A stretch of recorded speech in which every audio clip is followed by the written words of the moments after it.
SBN senior NFL rep, let's have you in. We just left the Dallas Cowboys, and the story making waves is Jerry Jones allegedly not knowing the agent's name, a claim that's hard to believe. Was it negligence? Was it a calculated move?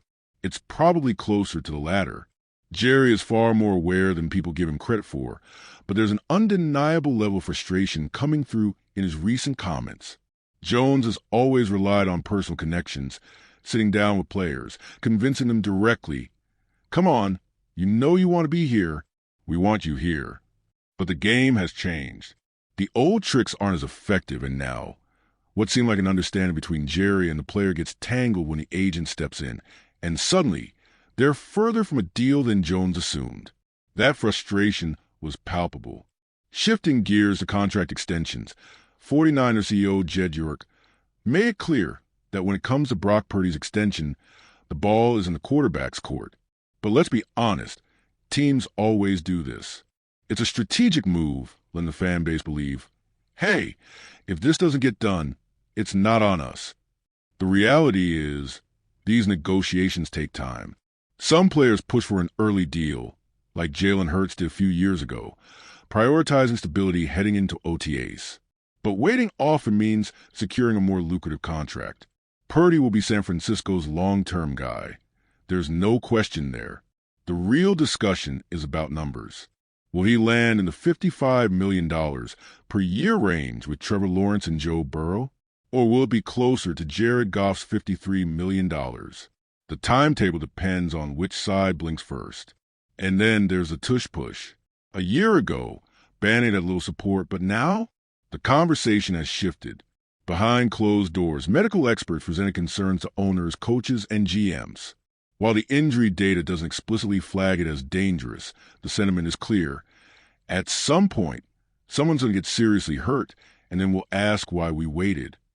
The league wants it gone, but doesn't yet have the 24 votes needed. Right now, they're regrouping, looking at a proposal that reinstates the pre-2005 rule, which prohibited offensive players from pushing teammates forward.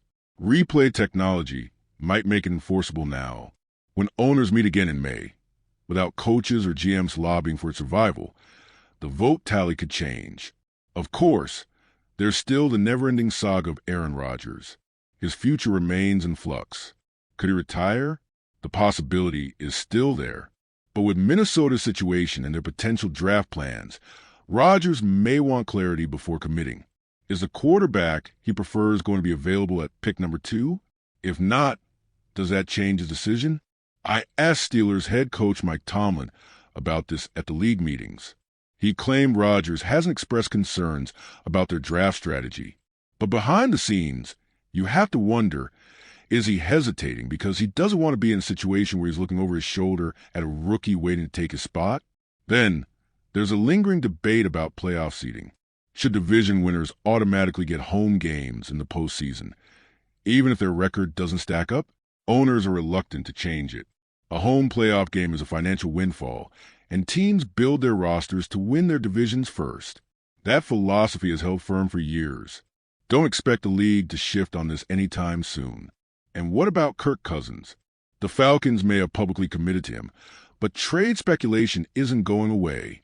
Minnesota has signaled they're open to listening. If a team like Cleveland or the Giants sees value, we could hear more buzz around draft weekend. The challenge? Any team acquiring him takes on a hefty contract, and Cousins himself won't agree to a move unless the situation is ideal.